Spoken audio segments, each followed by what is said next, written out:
Chefs, what red flags should people look out for when they go out to eat? If a restaurant has a huge menu, it's all frozen. When the menus are super dirty and never cleaned, that means everything is super dirty and never cleaned. If the area is busy but the restaurant is empty, that's usually a bad sign. Ask where your oysters come from. If they don't know, you don't want them. Works for most seafood. Cook for a small Mexican restaurant here. I always look for how the staff interact with each other. If they all seem to enjoy being there, and coordinate well, more often than not it's because everything is running smoothly and they have a good system, which usually means they know what they're doing and you can expect good food. That's how it always is for the smaller, family-run restaurants I frequent anyway, which I believe always have the best food.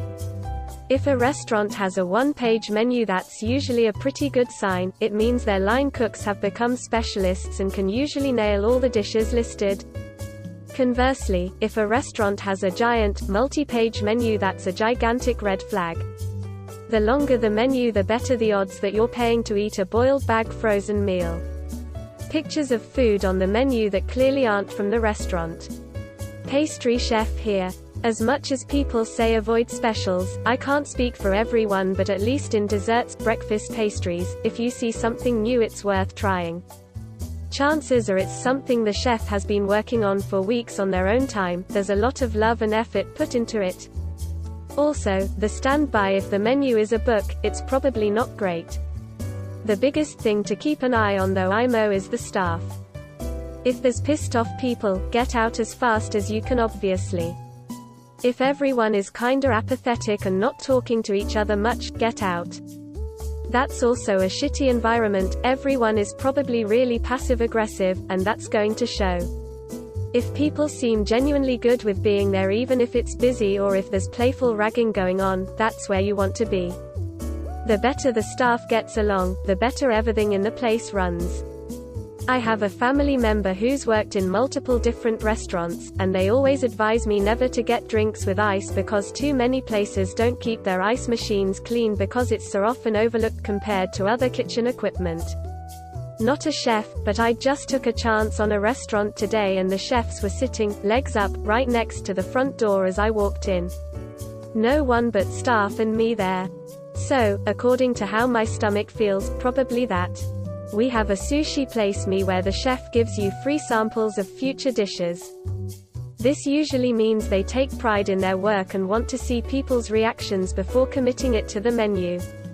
Dirty stained carpets. There's a Chinese restaurant in my town with a sign out front that says, "Clean food.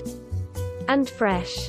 I still can't help but wonder why they would bring that up unprovoked. Not a chef but worked in food a lot. Carpet. Yeah, it's quieter and doesn't get slick, but it is one of the most disgusting things I've ever seen. I saw them pull it up when they remodeled, and put in more carpet. Vacuuming only goes so far in a restaurant and I know they never, ever shampooed it. If there is different cuisines on the same menu, it usually means it's not gonna be good. I don't trust that people can do Japanese and Italian in the same kitchen. I've worked in restaurants for over a decade.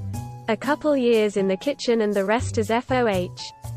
If your server's response to, "How is the item?" seems disingenuous, that's a big red flag. We know what goes on in the kitchen, we know the complaints, and we know which items to stress over when we deliver them. Servers who pause or seem uncomfortable with that question generally equates to a menu full of stuff we wouldn't eat even as a free shift meal. A good sign is when servers hang out and eat at the restaurant post-shift. Generally we are getting a discount but not free food. If we are spending our nightly tips on it, it's worth it. Edit. Whoa, thanks for gold, kind stranger. This is late but I clean kitchen exhaust systems. If you walk in a restaurant and can smell grease, walk out. That means the place isn't clean. From the exhaust system to cooking equipment. We clean some places where grease drips off the hoods onto cooking surfaces. Edit. For my first ever post this blew up. Thank you all. I agree with most of these tips, but man, I remember my trip to Malacca, Malaysia. We walked up to a stall where an elderly lady was squatting down just in front of the sidewalk with a plastic basin and washing the dishes in it. Stray cats were coming in from the alley and licking at dishes. My first question was, is this a restaurant? Upon closer inspection, yes, it is. My second question was, who on earth would eat here? Then our guide brought us inside. Looks like we are. Food was amazing and delicious, and despite fearing the worst, nobody got sick. If employees try to argue with you about food quality in order to dissuade you from sending something undercooked back, just leave. It means they have a cook who can't take criticism, and your chances at getting a sneezer are greatly increased. Cook at a fancy casual fine dining restaurant here. If your food is out impossibly fast, it's probably something to be concerned about. I'm talking ordering an entree and it's out in like 10 minutes. This usually means it's already been cooked and they just have to reheat it. Now something like a salad, okay, that shouldn't take any time at all, but you want to make sure your lettuce, or whatever green it is still crunchy and fresh, otherwise it's been made before and has been sitting. Generally speaking, watch the wait staff. If the majority of them seem disgruntled or upset, things probably aren't great. This often translates to the kitchen, so they probably don't care about your food if they aren't being treated fairly. Another thing to look out for is the cleanliness of the place. If the restaurant seems dirty or unmaintained, the kitchen is in similar shape most of the time. I've heard people say never order the fish on a Monday or don't get any specials because it's probably product that's about to go bad, but at my restaurant that's not the case. We get orders all throughout the week, and our specials are things we are playing around with to see if it could be added to the menu. So I would say just be cautious about that sort of stuff. Also, it helps to read reviews. I like to read the one-star reviews to see why it was rated that way. If a majority of the reviews are for some really stupid shit, and all the other reviews are great, you're likely going to get some kick-ass food and service. You all know the ones I'm talking about. Some Karen who left a one-star review because her water ran out once during a huge crunch, or something else totally ridiculous. How does the place actually smell? Does it smell like good food? Then it likely is. Does it smell like perfume or too sterile when these is clearly food on the tables? That could be a bad sign that they are trying to hide something less than pleasant. That's pretty much all I can think of at the moment. Edit. Okay, since I didn't make it clear what I mean by insanely fast and I'm getting a lot of pushback. Yeah. Average ticket time should be about 15 minutes. I was maybe being a bit overzealous with the 10-minute turnaround, but I was thinking of large tickets when the place is slammed or it just feels like your food came out very quickly. This isn't so much about sanitary red flags like most of these, but more about saving you money. If you're going to get sushi rolls, make sure you read the ingredients. A lot of places have what amounts to a California roll for a premium price.